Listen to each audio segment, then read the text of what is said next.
سواء كنت لسه مخلص الدبلوم او مخلص المعهد، فانت اكيد مريت برحله شاقه قوي بذلت فيها مجهود طويل، وحابب ابارك لك انك خلصت الخطوه دي. حابب ابارك لك انك خلصت الدبلوم او خلصت المعهد، وات ايفر الكليه اللي هتجيلك، كليه تعليم صناعي او كليه هندسه او كليه تربيه نوعيه او اي كليه بتجيلك بعد الدبلوم. عايز اقول لك ان كلهم اختيارات كويسه وكلهم فيهم مميزات. وخلينا نبدا الفيديو نتكلم عن كليه التكنولوجيا والتعليم الصناعي والبرامج والتخصصات اللي الكليات بتقدمها من وجهه نظر HR وكارير كوتش. خليك معايا.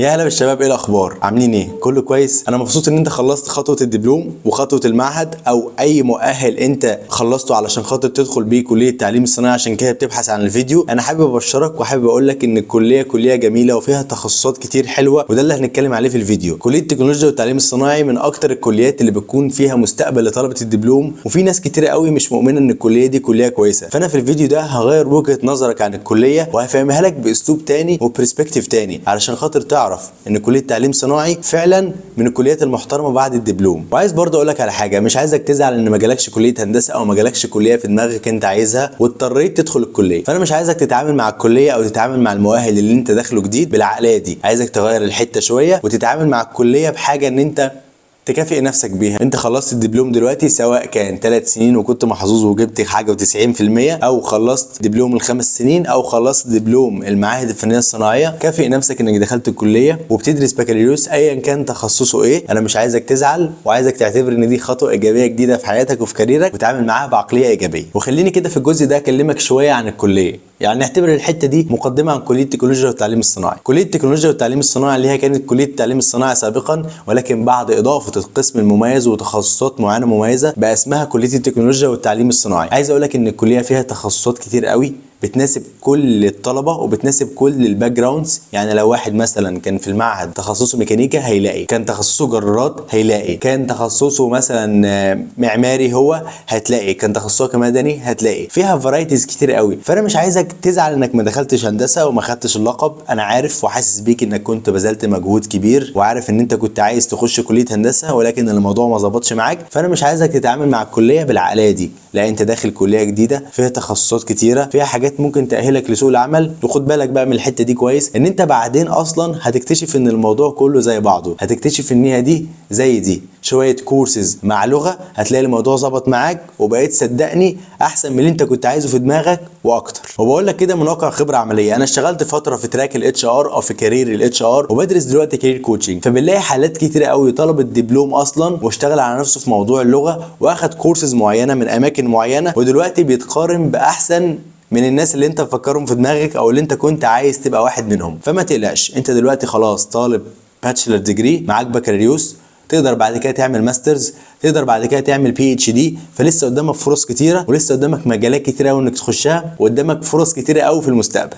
وفي الجزء ده من الفيديو هتكلم عن شروط القبول في الكليه والمؤهلات المرشحه للقبول في الكليه. احنا عندنا 8 مؤهلات مرشحين للقبول في الكليه. اول حاجه دبلوم المعاهد الفنيه الصناعيه، ثاني حاجه دبلوم المدارس الصناعيه ل5 سنوات، ثالث حاجه دبلوم المعهد الفني الصناعي للصناعات المتطوره بالسلام، رابع حاجه دبلوم الاكاديميه العربيه للعلوم والتكنولوجيا والنقل البحري، خامس حاجه دبلوم التشغيل الاوتوماتيكي، سادس حاجه دبلوم الدون بوسكو معهد السيرزاني الايطالي ل5 سنوات، سابع حاجه دبلوم المعاهد الفنيه الصناعيه شعبه صيانه اجهزه طبيه، تامن حاجه دبلوم المجمع التكنولوجي المتكامل بيكون فيه 3 فروع، الفيوم والاميريه والسلام. وهتلاقوا تحت في الديسكربشن في 3 سنوات لورا، يعني هتلاقوا في سنه 2023 2022 2021 علشان خاطر تشوف المجاميع لو انت لسه بتشوف الفيديو، علشان خاطر تعرف هتقبل ولا لا. دي كانت المؤهلات المرشحه للقبول في الكليه. طبعا في حاجات كده كلنا كده عارفينها، اللي هو المجموع بتاعك لازم تكون جايب المجموع اللي يدخلك الكليه. تاني حاجه انك تكون لائق طبيا وصحيا علشان خاطر تكون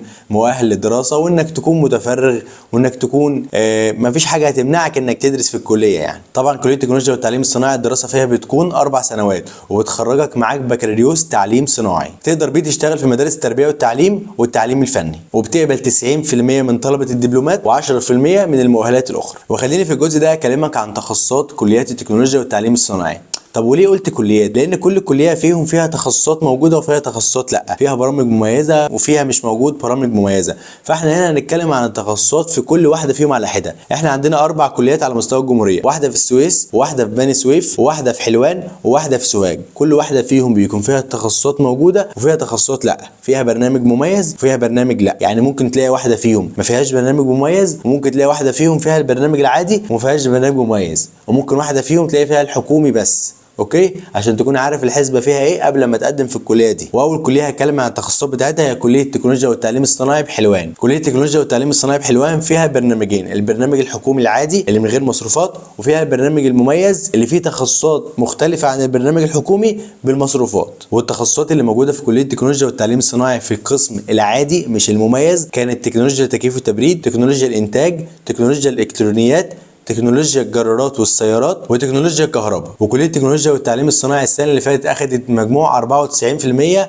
و85%. اما التخصصين اللي في البرنامج المميز وهم الميكاترونكس والسيارات الهجين اللي هي السيارات الهايبرد اللي بتشتغل كهرباء وبتشتغل بنزين في نفس الوقت. التخصصين دول بتتخرج فيهم معاك بكالوريوس تكنولوجيا في التخصص، بكالوريوس تكنولوجيا الميكاترونكس او بكالوريوس تكنولوجيا السيارات الهجين، ودول بتدفع لهم المصروفات بيكون على قسطين. وهنا الاقسام الحكوميه والاقسام الخاصه ما بيكونش فيه فرق كبير قوي ما بينهم في العمليه التعليميه نفسها، بتكون بجوده واحده. ولو ان البرامج الجديده عشان خاطر ليها معامل لوحدها لانها تخصصات مختلفه، فبتكون الامور مختلفه شويه عن الدراسه في البرامج العاديه، ولكن هتاخد نفس الجوده وهتاخد نفس العمليات التعليميه العاديه زي اي قسم في الكليه. فانا هنا عايز اقول لك لو انت حابب اقسام معينه في القسم الحكومي ادخلها عادي، ما تشغلش بالك بحته ده المميز هيكون احسن ده المميز هيكون مختلف. هو المميز مختلف علشان خاطر التخصص جديد، اما هو مش احسن ولا اوحش. يا جماعه اختاروا التخصص اللي انتوا بتحبوه من غير ما يكون عندكم ميول او حكم لحاجه معينه الناس بتتكلم عليها. فما تفرقش التخصص ده مميز او مش مميز،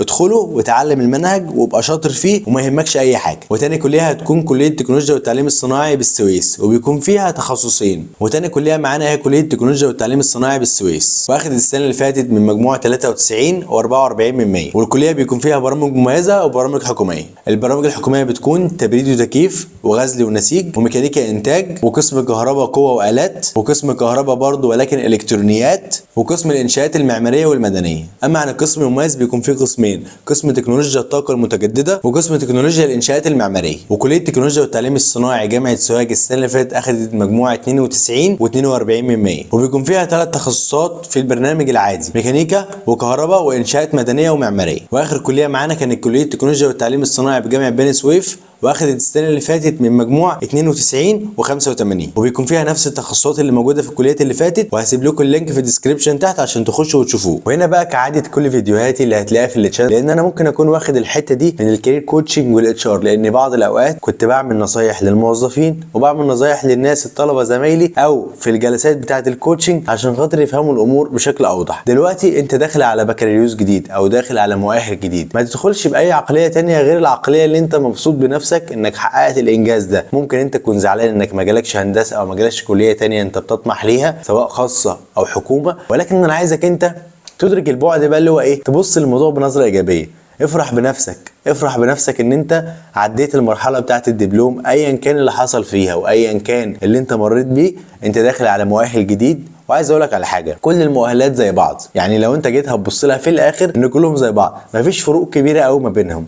وزي ما انا قلت لك هتلاقي واحد معاه دبلوم ومعاه لغه واخد شويه كورسز كده خلته يماستر صنعه معينه او يماستر تخصص معين مثلا زي البي ال سي، بقى عبقري والسوق بقى بيدور عليه هو ده بس علشان خاطر يعمل الحاجه الفلانيه بس، وبيشتغل مع شركات اجنبيه. والامثله دي انا اعرفها شخصيا. فحته المؤهل ما تاخدهاش ان هو يعني عائق كبير ويأثر عليك لدرجه ان انت تكون داخل الكليه وقرفان انك داخل الكليه. ما تعملش كده في نفسك، لان نفسك لما تعمل فيها كده هي كمان هتخش المؤهل الجديد قرفانه، مش هتعرف تعمل حاجه، وهي كمان مش هتديك الطاقه اللي انت عايزها منها في التخصص. انا دلوقتي كنت عايز ادخل كليه هندسه ولكن ما حصلش نصيب ودخلتش كليه هندسه، ولكن عايز اقول لك ان التخصص اللي انا فيه دلوقتي اللي هو تكنولوجيا التعليم والحاسب الآلي اللي انا اتكلمت عنه في الفيديو بتاع كليه التربيه النوعيه وظهر لك من الاي اللي فوق، عايز اقول لك ان ده يعني انا لو كنت دخلت هندسه ما كنتش هبقى مبسوط كده بالتخصص.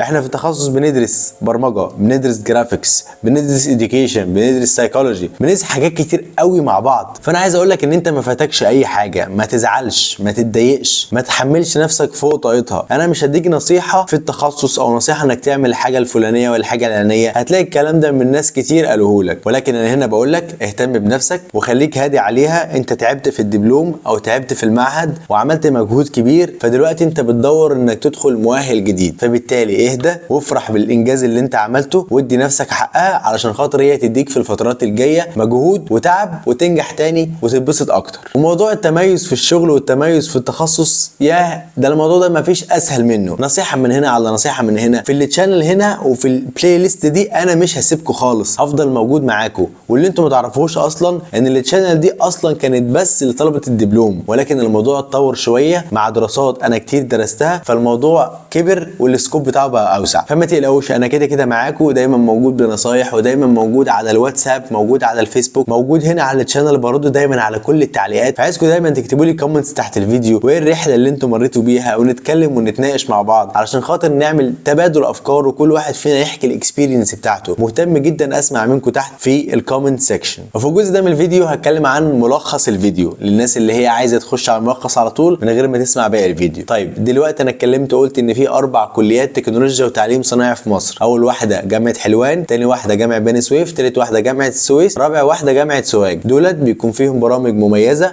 وفيهم برامج حكوميه عاديه. البرامج المميزه بتتخرج ببكالوريوس تكنولوجيا في التخصص، وليكن بكالوريوس تكنولوجيا في الميكاترونكس او بكالوريوس تكنولوجيا في الطاقه المتجدده. والبرامج المميزه بتكون بمصروفات متغيره، مش عايز اقول رقم معين عشان ممكن بعد كده الناس تسمعه وتفترض ان هو ده الرقم هتلاقيه موجود في موقع مكتب التنسيق، هتخش تعرفه سواء بتتفرج على الفيديو ده دلوقتي او كمان سنه او كمان سنتين، هتلاقي الرقم بيتغير. فبالتالي انا مش عايز اقول رقم معين. وقلنا برضو ان انت لو عايز تخش المميز ادخله لو انت حابب التخصص، ولو انت حابب التخصص الحكومي برضو ادخله، وما يشغلكش موضوع ان ده مميز وده حكومي وده هيبقى افضل وده لا، بحكم طبعا ان البرنامج المميز تخصصاته جديده، فبالتالي بيكون في شويه تجهيزات معموله له عشان خاطر المعامل والحاجات بتكون جديده، فبالتالي الخدمه هتكون واحده في الاثنين. فما تقلقش، هتلاقي خدمه التعليم واحده في الاثنين ومش هيفوتك حاجه هنا ولا هنا. وقلنا برضو ان في 8 مؤهلات بتقبل في الكليه، منهم مدارس التعليم الصناعي ال5 سنوات، المعاهد الفنيه الصناعيه، معاهد الدون بوسكو، المعاهد المختلفه هتلاقوها في اول الفيديو. وقلنا برضو ان الدراسه في البكالوريوس بتكون 4 سنين وبتديك بكالوريوس علوم صناعي تقدر تشتغل بيه في مدارس التربيه والتعليم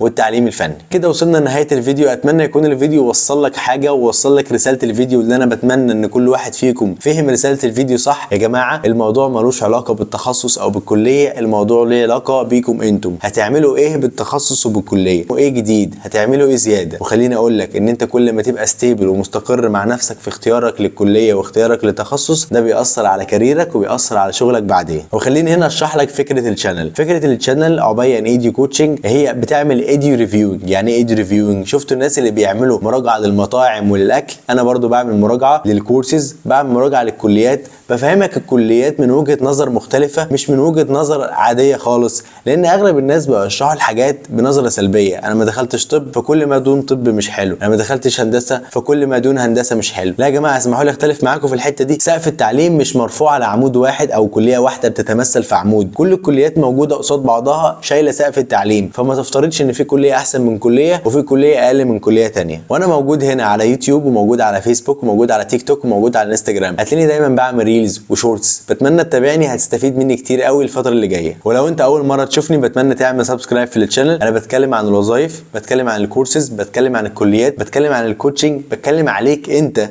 مش بتكلم عليه، يعني بتكلم على مصلحتك، بتكلم على ازاي تبقى افضل وازاي تبقى طالب افضل وازاي تبقى خريج افضل. برضو اساعدك وانت طالب واما تتخرج بحيث ان الاقي وظائف معينه من خلال الفيديوز ومن خلال الشورتس، وهسخر كل اللي انا اتعلمته في الاتش ار وفي الكوتشنج علشان خاطر اقدم لك خدمه مميزه تقدر فيها تلاقي شغفك وتلاقي الكارير بتاعك من غير ما نضيع وقت ولا فلوس في قرارات غلط ممكن ناخدها لوحدنا. وفي الاخر بقول لك لو الفيديو عجبك اتمنى تعمل لايك وتعمل سبسكرايب في الشانل وتعمل شير لكل زمايلك اللي هم عايزين يعرفوا اكتر عن كليه التكنولوجيا والتعليم الصناعي. وفي اخر الفيديو حابب اقول لك ابشر يا صديقي.